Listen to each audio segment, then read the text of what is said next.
Hello, third, fourth, and fifth graders. Please rise for the Pledge of Allegiance. Put your hand over your heart. Ready, begin. I pledge allegiance to the flag of the United States of America and to the republic for which it stands, one nation under God, indivisible, with liberty and justice for all. Remain standing for our tikva. Here we go. Koholot balev av penima, nefesh yehudi ho'nia, ulefate mizrach kadima, ayin letzion Sophia. Od lo avda tikvateinu, hatikva bat shnot apayim, lihiotam chofshi be'artzein. Eretz Zion v'Yerushalayim, lihiotam chofshi be'artzeinu. Eretz Zion v'Yerushalayim.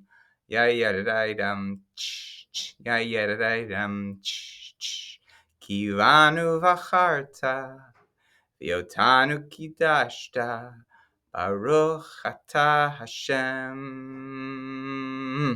Mikadesh HaShabbat. Ya yadadaidam. Matanot ktanot. Mishahu shalach li matanot ktanot. כמו כוח לקבל מה שאין, מה שיש, מה עוד אפשר כבר לבקש? מה עוד אפשר כבר לבקש? יא ידדיידם, יא ידדיידם, כיוונו בחרת, ואותנו קידשת, ברוך אתה השם.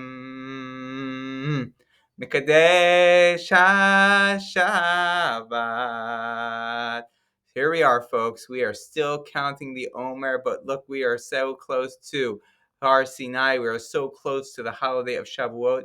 We're on day 48 of the Omer. Oh my goodness, getting closer and closer. And these are probably the notes that we might want to be writing. Dear Mom and Dad, don't let me fall asleep tomorrow night. That's right, because remember the minhag of staying up all night so we can the first thing accept the Torah. I need to accept the Torah right when the sun comes up. Or how about this one? Dear Mom and Dad, remember how you told me that I can't have coffee until I turn 18? Well, just wait until I tell you about what I need to do tomorrow night. That's right. Oh boy. Dear Ima and Abba, we really need to talk about my bedtime tomorrow night. That's right. Because the minhag of Shavuot, the custom of Shavuot is stay up all night long. So if you want to find Rabbi Light sleeping, you won't. Staying up all night long. Also, don't forget about that grocery list that you need to go shopping before the holiday of Shavuot and get. That's right.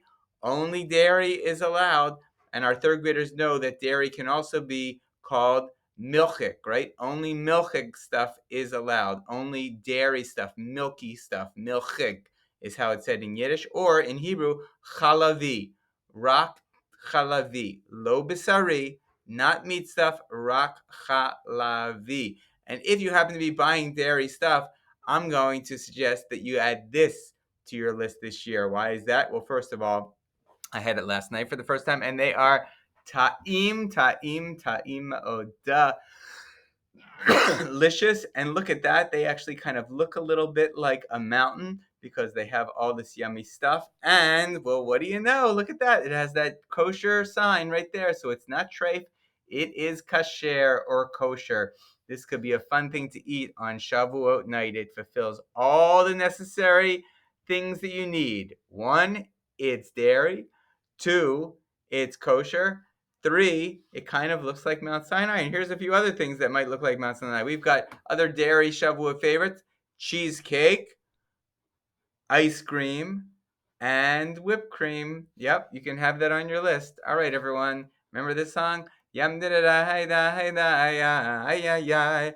Yum da da dum da da hey da ay ay ay.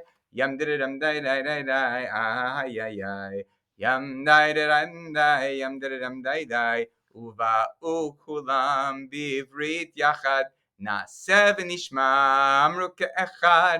ובאו כולם בעברית יחד, נעשה ונשמע, אמרו כאחד. ובאו כולם בעברית יחד, איי איי איי, נעשה ונשמע, אמרו כאחד, איי איי איי. ובאו כולם בעברית יחד, איי איי איי. Na'aseh v'nishma amru ke'echad. Hayay nay nay nay nay nay nay. Hayam nay dam nay nay nay nay nay. Hayam nay dam nay nay nay nay. Hayam nay yam nay nay nay. Hayay nay nay nay nay nay nay nay. Hayam nay nay nay nay nay nay nay. I am the dum did I die die. I am the yum did I die die.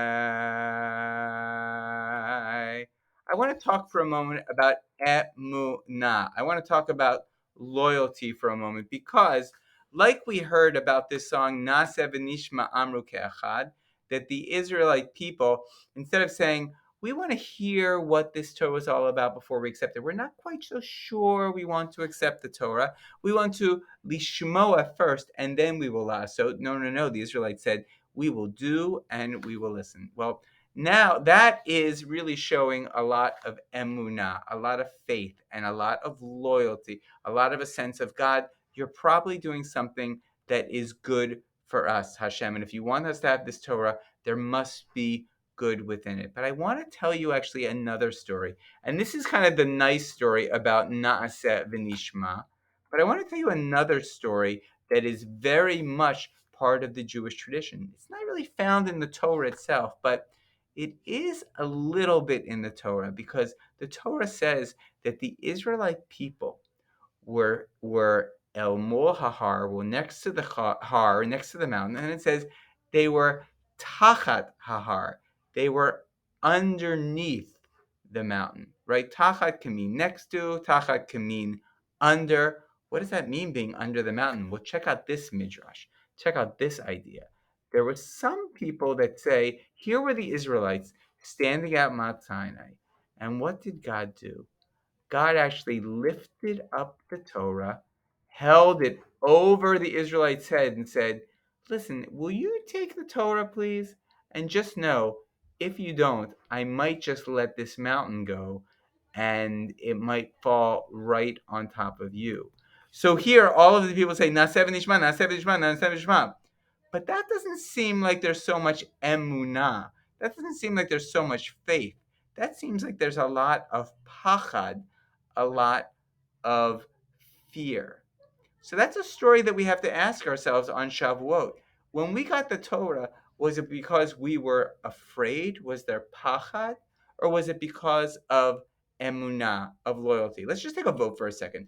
Who believes that when we, the Israelites, got the Torah, it was because we showed tremendous emunah, tremendous faith and loyalty? Now, what about those people who believe in this midrash? It says, actually, no. When we said yes to the Torah, it's really because we had a lot of pachad. We were actually afraid. Raise your hand if you believe that. All right. Well, I want to talk about this idea of faith and of loyalty because it's very interesting that also on Shavuot, one final custom that I didn't tell you about, because I've told you about the custom of staying up all night studying Torah. I've told you about the custom of eating dairy and not meat or fleishiks or basari all night long. But I didn't tell you about this third custom, which is reading this book called the Book of Ruth. So what is the Book of Ruth? Let's check it out for a second.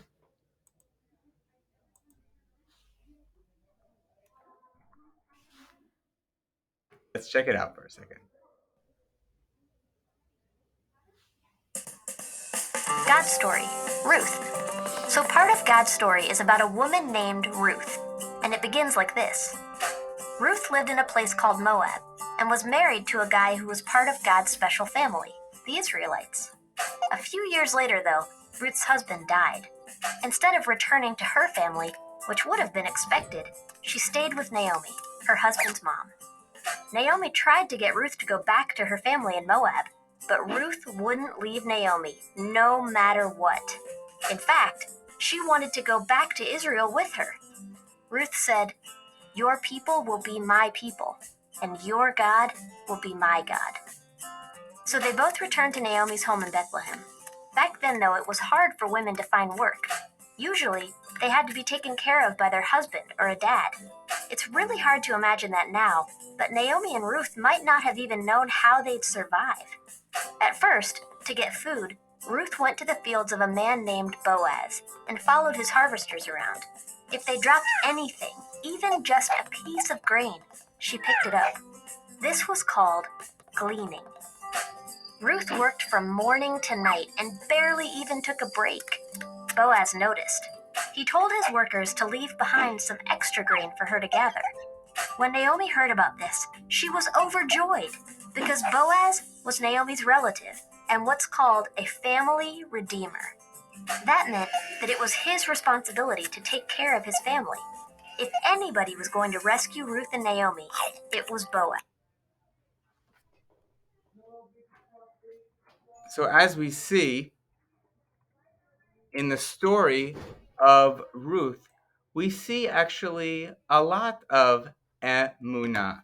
We see Ruth sticking with Naomi, even when she doesn't need to, by saying those famous words, wherever you go, I will go. Wherever you lodge, I will lodge. Your people will be my people. Your God will be my God. One of the most beautiful lines in all of the Tanakh, in all of the Bible. Ruth, who has no reason to follow Naomi, who was once connected by marriage, but their husband is no longer, she says, I am sticking with you through thick and through thin. And then we have another action of emunah, another action of faith and loyalty, when Boaz understands that he has a responsibility to Ruth, that he is a person who is the closest person to help Ruth, and he can do it and says, this is what I need to do, and this is why I should do it. So I wonder, my final question to you is, why is it when we have this idea and we question maybe emunah by thinking about this story of, it might be that actually we didn't say naaseh v'nishma because we were completely loyal, but actually because we were afraid? Why is it then on Shavuot that we actually go ahead and we read the book of Ruth?